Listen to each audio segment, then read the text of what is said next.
It is the property of a solid to regain its original shape. ये बात हमने elasticity के बारे में कल डिस्कस की थी, यानी ये प्रॉपर्टी है जो रीगेन करेगी शेप। अच्छा, ये वाली जो डेफिनेशन है, ये एक और जगह भी हमें कंफ्यूज कर सकती है।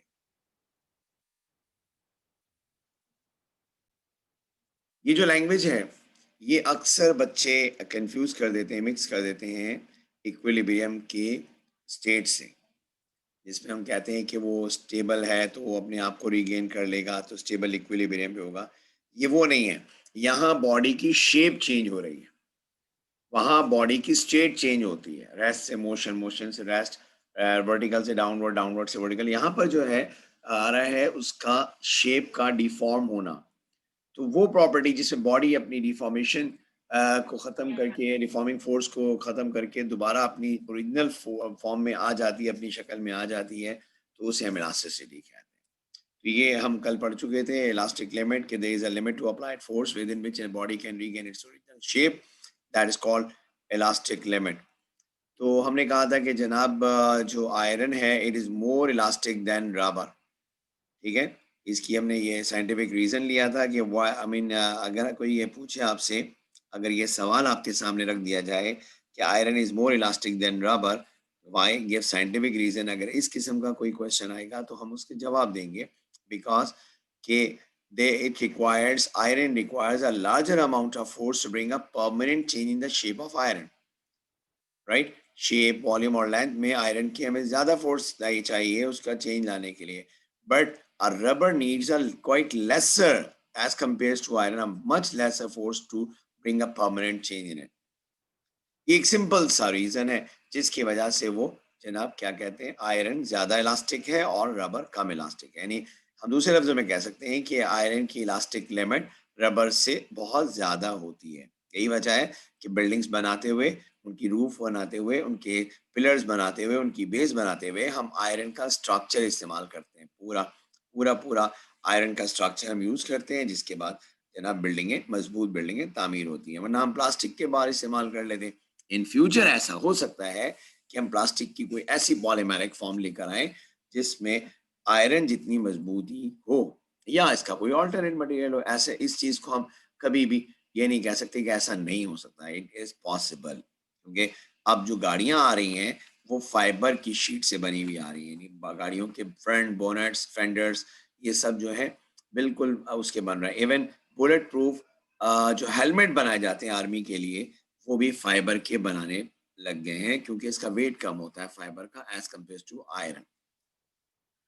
तो ये बात तो हमें समझ में आ गई। फिजिक्स से हमें बहुत सारी चीज़ें मालूम हो जाती हैं, बहुत सारी चीज़ें जो हमारे लिए अननोन होती हैं या बिल्कुल वो होती हैं, सरप्राइजिंग होती हैं, वो ईजी लगने लगती हैं फिजिक्स को देखते ही या फिजिक्स को समझते ही।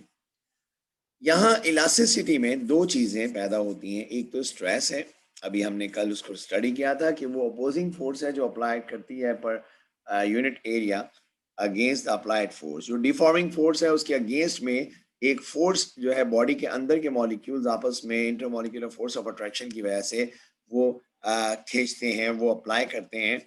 ये फोर्स कहलाती है स्ट्रेस। इसी की वजह से बॉडी स्ट्रेच होती है। इसका सिंबल हमने सिग्मा लिया था, फोर्स पर यूनिट एरिया का फॉर्मूला है, और न्यूटन पर मीटर स्क्वायर या nm-2 इसका फॉर्मूला बन जाएगा। स्ट्रेन वो चेंज जब आप किसी बॉडी पे डिफॉर्मिंग फोर्स लगाएंगे तो उसकी लेंथ में इजाफा हो जाएगा, उसकी ब्रेथ में इजाफा हो जाएगा, उसकी चौड़ाई, उसकी वॉल्यूम में इजाफा हो सकता है, उसकी शेप चेंज होगी। जो भी शेप में चेंज आएगा उस चेंज को हम स्ट्रेन कहेंगे। The change in the shape or size of an object due to the stress is known as a strain. We can say the relative deformation produced in the body is called strain. Strain की बहुत सारी types हैं, longitudinal strain, volumetric strain, लेकिन हमारे course में longitudinal strain शामिल की गई।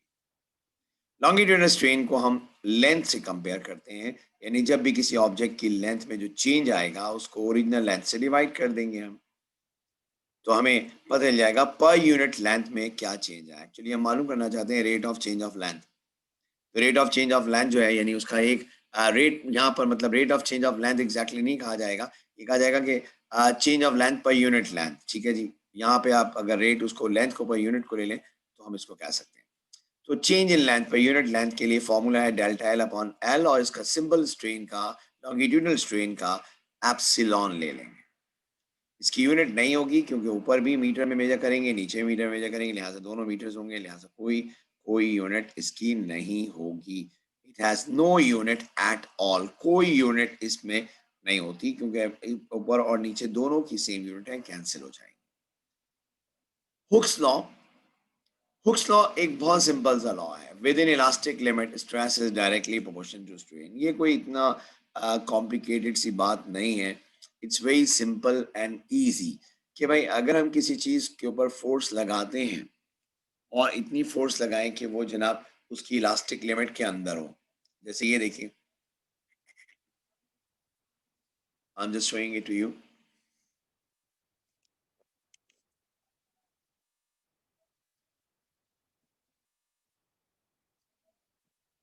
ये देखिए, अब अगर मैं इस पे फोर्स लगाता हूं, if I am applying a force, तो देखिए ये मैंने इतनी फोर्स लगाई कि इसकी अभी इलास्टिक लिमिट नहीं आई, ये वापस आ गया। देखिए ये बेंड हो रहा है और ये वापस आ गया। मैं नहीं ला रहा, मैं जैसी फोर्स हटाता हूँ डिफॉर्मिंग, वो अपनी जगह पर वापस आ जाता है।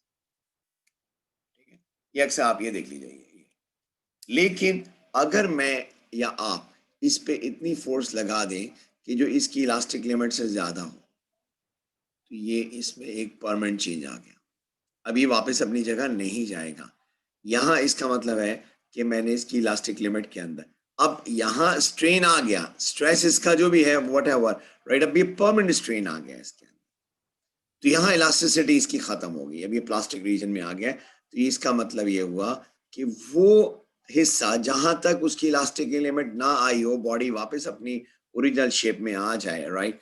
तो ये हुक्स लॉ का मेन वो है, स्टेटमेंट है कि within elastic limit stress is directly proportion to strain.